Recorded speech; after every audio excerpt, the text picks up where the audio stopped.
बिस्मिल्लाहिर्रहमानिर्रहीम।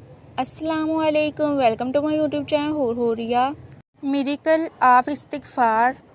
मैं सच कह रही हूँ, मुझे वाकई अल्फाज नहीं मिल रहे कि मैं कैसे बयान करूँ जो कुछ मैंने अपनी ज़िंदगी में महसूस किया है।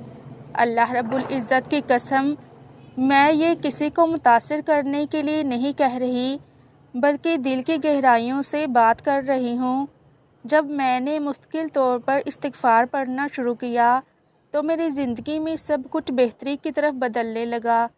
वो चीज़ें जिनका मैंने सिर्फ़ ख्वाब देखा था, उम्मीदें, ख्वाहिशें और वो मसाइल जिनके ख़त्म होने का मैं तसव्वुर भी नहीं कर सकती थी, सब कुछ एक एक करके संवरने लगा। और ये सब किसी ख़ास अमल या इबादत की वजह से नहीं, बस खुलूस दिल से इस्तिग़फ़ार करने की वजह से था। शुरू में मैं समझती थी कि इस्तिग़फ़ार सिर्फ़ ज़िक्र की एक सूरत है, एक ऐसा अमल जिस पर सवाब मिलता है। लेकिन जल्द ही मुझे अंदाज़ा हुआ कि इस्तिग़फ़ार इससे कहीं ज़्यादा है। ये सिर्फ़ अल्फाज नहीं, बल्कि राहत की कुंजी है, मुश्किलात के ख़िलाफ़ एक ढाल है और अंधेरी घड़ियों में रोशनी की एक किरण है।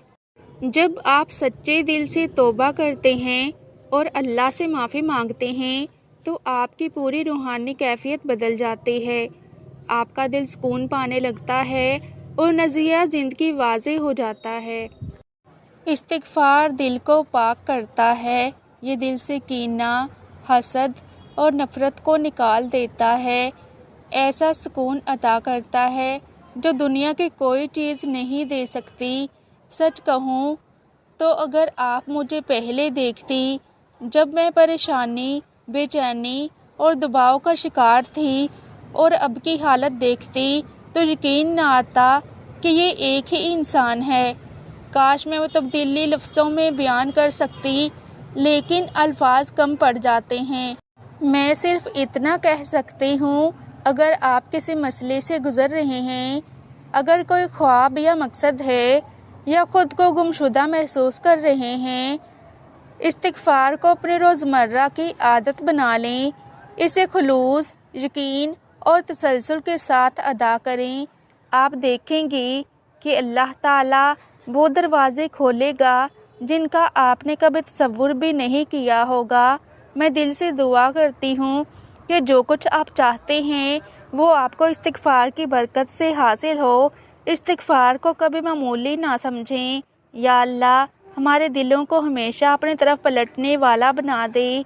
हमारी ज़िंदगियों को बरकत, सुकून, शिफा और नज़र ना आने वाली हिफाजत से भर दे। जो कुछ हमारे हक़ में बेहतर है, हमें अता फरमा दे, चाहे हम उसे मांगना भी ना जानते हों। आमीन सुम आमीन या रब्बुल आलमीन। वीडियो के इख्तिताम पर आप सबसे गुजारिश है कि इस वीडियो को सिर्फ़ अपने तक महदूद ना करें, बल्कि अपने दोस्तों और रिश्तेदारों के साथ ज़रूर शेयर करें ताकि वो भी फ़ायदा ले सकें। जज़ाकल्लाहु खैर।